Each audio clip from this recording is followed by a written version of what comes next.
World Superbike musim 2023 memang belum dimulai, tapi sejumlah tim sudah mulai sibuk melakukan persiapan untuk menyambut musim baru.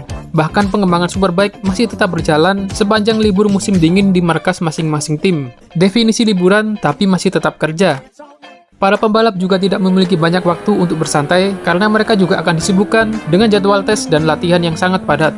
Persiapan ini mereka lakukan supaya bisa bermain dengan sangat matang di musim 2023. Beberapa tim juga dikabarkan akan membawa Superbike barunya sebagai senjata mereka untuk musim 2023. Lalu kira-kira tim apa saja yang sudah siap dengan Superbike barunya?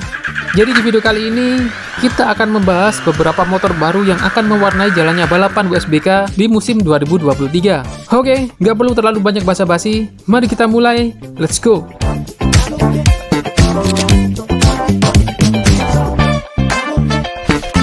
Salah satu pabrikan yang akan membawa motor baru di musim 2023 adalah BMW. Pabrikan Bavarian ini mungkin adalah salah satu tim yang bertaruh habis-habisan untuk mencapai gelar juara World Superbike dalam beberapa tahun terakhir ini. Seperti memperkuat struktur tim dengan membentuk tim satelit, lalu merekrut pembalap yang berpengalaman, sampai mendevelop motor baru, yaitu M1000RR pada tahun 2021 lalu. Superbike yang dibangun khusus oleh M Division BMW, divisi yang biasa membuat mobil BMW dengan performa tinggi. Dan kabarnya, M1000RR diproduksi secara terbatas sesuai jumlah regulasi yang ditentukan oleh FIM. Langkah ini dilakukan hanya demi bisa lolos sebagai motor homologasi WSBK. Tapi sayangnya, pertaruhan ini belum membuahkan hasil. Bahkan pembalap sekelas Michael van der Mark yang sangat ngacir ketika bersama Yamaha, dan Scott Redding yang bisa bermain dengan sangat bagus ketika bersama Ducati, ternyata masih belum mampu memberikan gelar juara untuk BMW. Jangankan gelar juara, meraih podium saja mereka masih sangat kesulitan. Scott Redding yang kita kenal sebagai pembalap paling berisik, sempat melontarkan kritikan kepada BMW. Menurut Scott Redding, M1000RR yang ditungganginya di musim 2022 punya banyak sekali masalah. Mulai dari grip roda belakang yang kurang maksimal, sistem pengereman yang tidak bekerja dengan konsisten, sampai mesinnya yang seringkali terlalu panas. BMW yang merasa ocehan Scott Redding adalah fakta, akhirnya memutuskan untuk memberikan perubahan pada M1000RR. Bahkan ketika motor ini usianya baru menginjak 2 tahun, BMW sudah meluncurkan generasi terbaru sebagai model 2023, yang sengaja dibuat sebagai bentuk ambisi mereka mendapatkan gelar juara dunia Superbike. M1000RR 2023 memang tampak sangat berbeda dari generasi sebelumnya, tapi sebenarnya basic chassis dan mesin sama sekali tidak ada yang berubah. Perubahan terjadi hanya pada bagian bodywork dan aerodinamika, yang meliputi fairing dan model winglet, serta penambahan air ducts sebagai pendingin rem. Beberapa perubahan ini diharapkan bisa menyelesaikan masalah yang diungkapkan Scott Redding, seperti desain fairing dan air scoop baru yang diklaim bisa membuat sirkulasi udara semakin besar untuk memperlambat peningkatan suhu panas pada mesin. Air ducts pada disc brake berfungsi untuk mengurangi suhu rem dengan cepat, supaya pengereman lebih konsisten. Sedangkan untuk memaksimalkan grip pada ban belakang, BMW melakukan modifikasi khusus untuk spek WSBK, yaitu mengganti swing arm yang dulu menggunakan buatan Suter, sekarang diganti menggunakan buatan Kalex. Selain itu, setup elektroniknya juga banyak direvisi untuk memaksimalkan grip belakang. M1000RR terbaru ini tidak hanya dipakai tim pabrikan saja, tapi juga akan dipakai sama tim satelit dengan full spek yang sama seperti punya tim pabrikan. Dengan berbagai hal yang sudah dilakukan oleh BMW ini, lalu bagaimana dengan hasilnya? Karena musim balap belum dimulai, maka kita akan merujuk pada hasil tes di Jerez dan Portimao. Di Jerez, Scott Redding mengakhiri tes dengan menempati posisi ke-10. Dia tertinggal sekitar 1,401 detik dari Toprak, pembalap Tata Yamaha, yang menjadi pembalap tercepat di sesi tes ini. Lalu untuk Van der Mark hanya menempati posisi ke-15, tertinggal sekitar 2,173 detik. Selanjutnya di Portimao, Portugal, tidak ada satupun pembalap BMW yang berhasil masuk di posisi 10 besar. Bahkan dengan motor baru, ternyata BMW masih ketinggalan. Hasil tes ini memang masih belum memuaskan, tapi tentu saja hasil tes ini tidak bisa dijadikan tolak ukur keberhasilan di musim balap 2023. Bagaimana menurut pendapat kalian?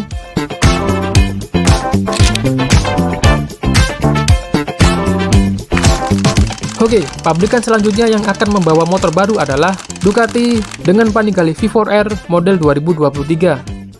Tidak bisa dipungkiri, Alvaro Bautista dengan Panigale V4R adalah sebuah ancaman nyata dalam grid balap WSBK. Motor ini kencengnya bukan main. Jody dan Toprak seringkali dibuat ketar-ketir sama Bautista.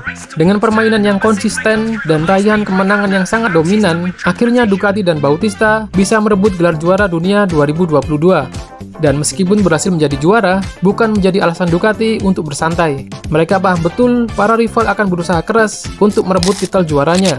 Maka dari itu, Ducati sudah mempersiapkan Panigale V4R model 2023, superbike yang siap dipakai untuk mempertahankan gelar juara.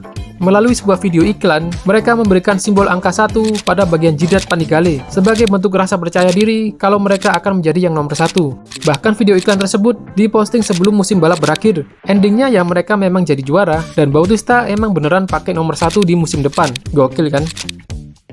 Dia si nomor 1. Lalu apa yang baru dari Panigale V4R 2023? Berbeda dengan BMW yang fokus pada pengembangan bodywork dan aerodinamika, Ducati justru lebih fokus merevisi bagian dalam komponen mesin, seperti camshaft, piston, connecting rods, dan kawan-kawannya, yang dibuat dengan material eksotis, yaitu titanium, yang tentunya memiliki keunggulan pada bobotnya yang lebih ringan, tapi masih memiliki durabilitas yang kuat karena dilapisi diamond-like carbon. Bobot mesin secara keseluruhan turun sekitar 800 gram. Wingletnya juga dibuat lebih kompak, tapi memiliki efek downforce yang masih tetap sama. Dari tampilan luar memang tampak nggak banyak berubah ya, karena Bautista dan Rinaldi tidak banyak mengeluhkan soal problem dari motor ini. Bahkan Bautista menyebut Panigale V4R adalah motor yang nyaris mendekati kata sempurna.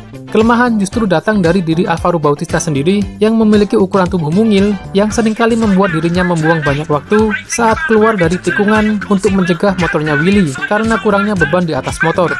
Menurut Bautista, Panigale V4R juga punya kelemahan di tikungan low speed, tapi masalah ini bisa tertutupi dengan kepiawaiannya dalam meraih kecepatan tertinggi.